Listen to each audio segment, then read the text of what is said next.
Morning. Welcome to Fill Me Up Wednesdays. And I can try to wait just a few seconds. I'm not sure who is available to come on today, but we'll just do a quick recap. A recap of last week, which is making a spending plan. And we actually separated into categories. And we were talking about separating into debts, housing utilities, food, car, and personal or lifestyle. So those are very important categories to have in your spending plan or your budget. And we were talking about paying off some debts and storing for the winter. So those are really important right now, especially this government shutdown is over for 3 weeks. So we'll kind of see how things go, but it's that time to get the creditors off your back and store for the winter. And what this leads me into today is talking about the importance of shifting our money mindset and behavior. Because we were talking a little bit about that last time, which that was how I was able to pay off $100,000 in 2017. It was by shifting my money mindset and my behavior. And so the importance of now shifting from an overindulgent mindset to creating consistent money management habits or rituals. So to start spending less day to day and start putting extra funds towards things you actually enjoy. So vacationing, or maybe you don't enjoy paying off debt, but it's important that you do so. So those funds can also go towards paying off debt. And so this really made me think about, like, people or humans, we don't really think too highly of having to give things up or having to sacrifice, right? We just don't, and we're like, okay, so when that diet asks you, hey, you want to give up cheese, right? You're like, oh no, I really don't want to give up cheese. I mean, who wants to give up cheese? You never do, right? Or let's say, maybe about a few years ago, right? We were still in Chicago, and hey, Christina. But a few years ago, we were in Chicago, and I was asking my sister, I was like, hey, Mies, so what should I give up for Lent? She was like, I don't know. Wait, okay, I got it. She's like, okay, you should give up chocolate. She told me to give up chocolate, guys. I was like, no. I was like, I can't give up chocolate. And when I say that I started hysterically laughing and crying at the same time, it was serious. She was like, I'm just kidding. Don't give up chocolate. Stop crying. So when we have to sometimes sacrifice or give up a little bit, we're not really too excited about that. But sometimes you can actually give up a little bit to get a lot more, to gain a lot more. And this is more of the big picture mentality that I want you guys to pay attention to today. As we're talking about, and Christina, hey, Stephanie, we're talking about shifting overindulgent mindsets to form or create consistent money management habits. So we're talking about mindset today, okay? And so we're moving along to, so normally we spend, and let's be real, we spend money frivolously and there is no budget. We aren't paying attention to what we're spending every day. But then when we overspend in a category, let's say at the grocery store or buying clothes or shoes, we're like, okay, maybe I don't want to do that again. But we're still not really paying attention to how much we spent and how much we've gone over. So maybe, but it's because you haven't created a budget. You haven't created a plan for your money. And so in that aspect, we're not changing our mindset or our behaviors. Because really the right mindset is that when you look at your spending plan that you created or your budget, you're looking at, okay, scaling back your previous month's budget back by $50 or $100 every month. So you're looking at certain categories saying, okay, can I scale back in entertainment? Can I scale back in eating out? And usually those were the two in my spending plan that are usually the easiest to scale back in. So when you scale back $50 to $100 in these areas, you're doing that every single month, but to create more money. You're creating more wiggle room in that budget, but you're also creating more income that you can apply to debt or apply to your vacation fund. So, I mean, just think, $50 times 12 months that you've now scaled back the budget is now $600, or double that. So $100 times 12 months is $1,200. So think about $1,200 that you have scaled back your budget and now can use that money differently or in just a better way. So paying off those debts in this case.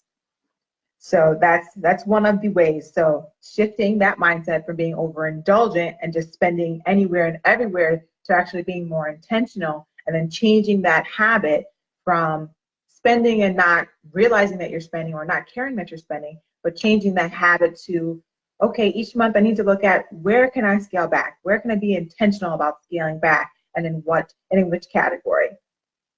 And the second one is actually looking at how much you pay towards debt. So when you come to, okay, I'm going to pay off my debt now, so how much do I want to pay per month? You decide, you say, okay, maybe myself and my husband can pay $1,200 per month, right? But this is making an intentional behavior to do so, right? But then that means that, so since you scale back in those other categories, now you have more money to pay towards those debts. And although this $1,200 may not be comfortable, because we're shifting mindsets, right? We're shifting from just spending anywhere to being intentional. So which means you've set up a specific amount each month that you will pay towards your debt, or that you'll pay for towards a vacation fund. That's my favorite.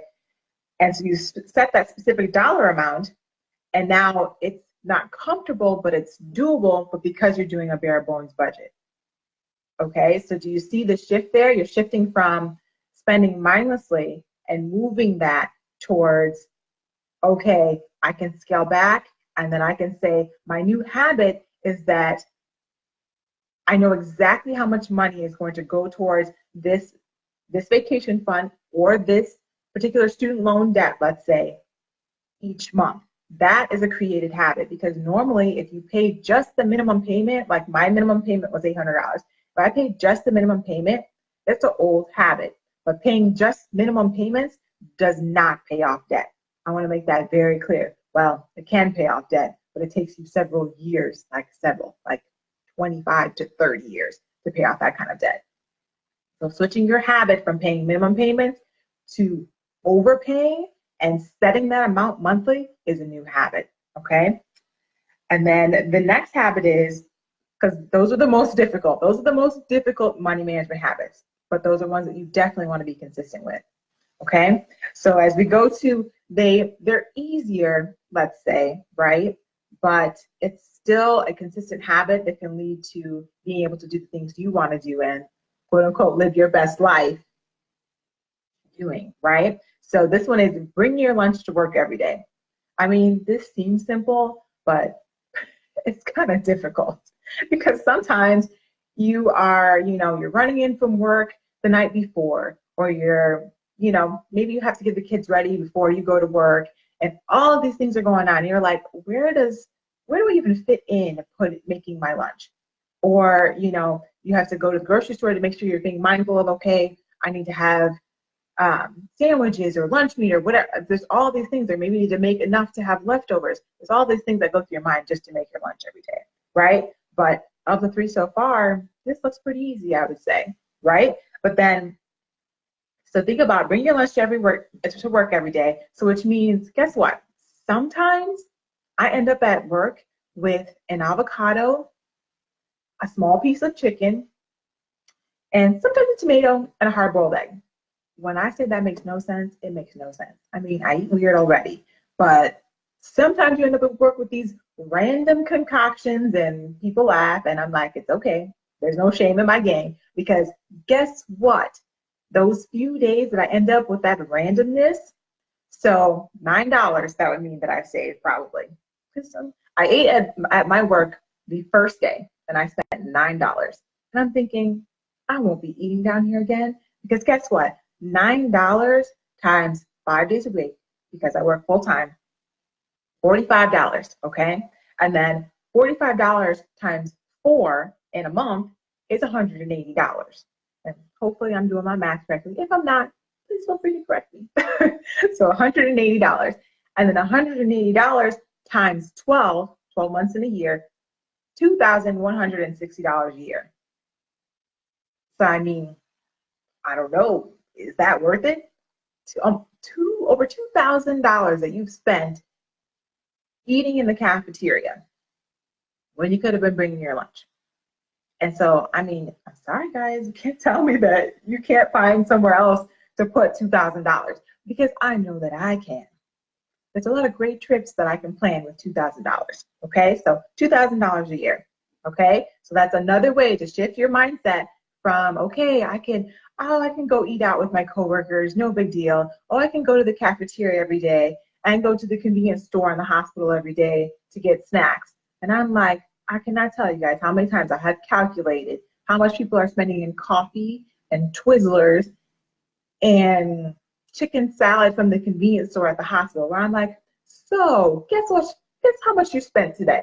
Or guess how much you spent the last month? So when they've asked me to guess how much they spent in the last month, I'm usually within about $20 to $30. So I'm like, we know how much these things cost. You have to be more mindful and intentional, right? From shifting to, I just eat what I eat and I eat chips and have coffee and do all of these other things without really thinking, okay, if I save this money, what can I put it towards instead?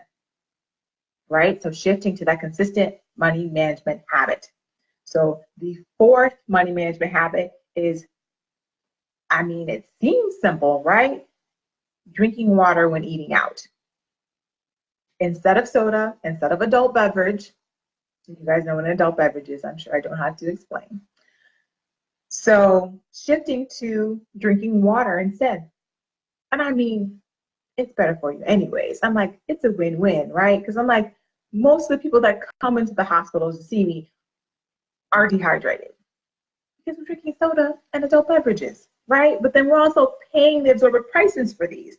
So just think, so you go out twice a month for dinner drinks, right? So $10 per drink, twice, right? $20. And then for lunch, you go out and you have a lemonade or a Coca-Cola, $3 at least, $3.50 times 2, $6. So 6 plus 20 is $26 a month on drinks, just on drinks.